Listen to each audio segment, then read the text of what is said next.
எனக்கு மிகவும் அன்பான நண்பு சகோதர சகோதரிகளே, உங்களை பார்ப்பது அதிக மகிழ்ச்சி அடைகிறேன். மாறாத கர்த்தர் இந்த நாளிலும் உங்களை ஆச்சரியமாய், சுகமாய், பத்திரமாய் நடத்தி உங்களை மேன்மைப்படுத்துவார் என்பதில் எந்த ஒரு சந்தேகமே இல்லை.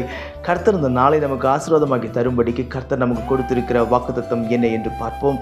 அது உபாகமம் 34வது அதிகாரம் 8வது வசனம். அழுது துக்கம் கொண்டாடின நாட்கள் முடிந்தது என்று கர்த்தருடைய வார்த்தை சொல்லுகிறது. அழுது துக்கம் கொண்டாடின நாட்கள் முடிந்தது. ஒருவேளை உங்களுடைய வாழ்க்கையிலே யாரோ ஒருவரை இழந்து போய் நீங்கள் கலங்கி உட்கார்ந்து இன்னும் அழுது கொண்டிருக்கிறீர்களா? துக்கம் கொண்டாடின நாட்கள் முடிந்து போனது. நீ அழுது கொண்டிருந்த நாட்கள் முடிந்து போனது.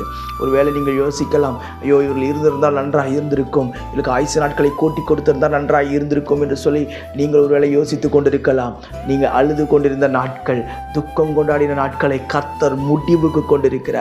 ஒருவேளை என் வாழ்க்கை ஃபுல்லாக கண்ணீர் தான் பிரதர், அழுது தான் நான் வாழணும் போல இருக்கு, என் வாழ்க்கை ஃபுல்லாக அழுகையில் தான் போகும் போல இருக்கு, என்னை தூக்கி விடவோ என்னை வாழ வைக்கவோ யாருமே இல்லை என்று சொல்லி நீங்கள் யோசித்து கொண்டிருக்கலாம்.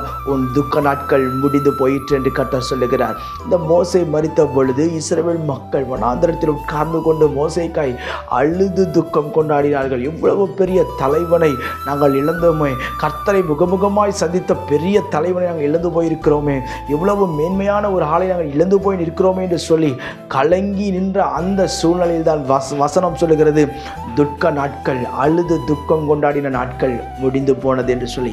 இனி நீங்கள் அழுது கொண்டு இருக்கக்கூடாது. ஏதோ ஒரு காரியத்தை நினைத்து நீங்கள் அழுது கொண்டே இருக்கலாம். ஒரு இல்லாமையை நினைத்து, ஒரு இயலாமையை நினைத்து நீங்கள் அழுது கொண்டிருக்கலாம். எதுவாக இருந்தாலும் இனி நீங்கள் கலங்கி நிற்க வேண்டிய அவசியமே இல்லை. நீங்கள் கண்ணீர் வடிக்க வேண்டிய அவசியமே இல்லை. கர்த்தரே உங்களுக்கு ஆதரவாய் இருப்பார். நாம் ஏன் அழக்கூடாது? ஏன் நாம் துக்கம் கொண்டாடக்கூடாது? ஏன் நாம் துக்கத்தோடு இருக்கக்கூடாது என்று வேதம் சொல்லுகிறது என்று பார்ப்போமே. ஆனால் ஏசாயா 53:4 சொல்லுகிறது, அவர் நம்முடைய துக்கங்களை சுமந்தார் என்று சொல்லி. சிலுவையில் கர்த்தர் சுமந்து தீர்த்த எதையும் நீங்களும் நானும் சுமக்க வேண்டிய அவசியமே இல்லை.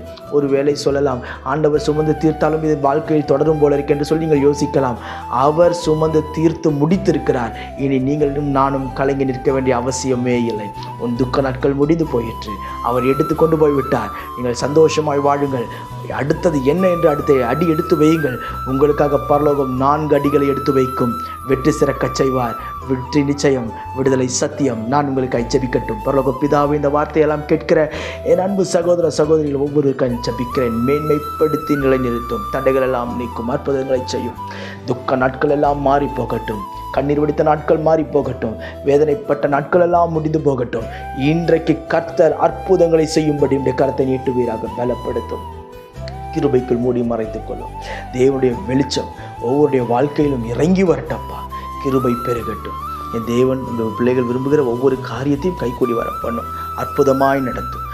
பெரியவர் பெரிய காரியங்களை செய்யும். விரும்புகிற எல்லா காரியமும் இந்த நாட்களுடைய பிள்ளைகளுக்கு வாய்க்கட்டும். ஆண்டவரை அழிந்து தெரிந்த நாட்கள் எல்லாம் போதும். கண்ணீர் எடுத்த நாட்கள் எல்லாம் போதும் அப்பா. அற்புதத்தை செய்யும். இயேசுவின் நாமத்தில் ஜெபிக்கிறேன் ஜீவனுள்ள பிதாவே. ஆமென். ஆமென். ஆமென். God bless you.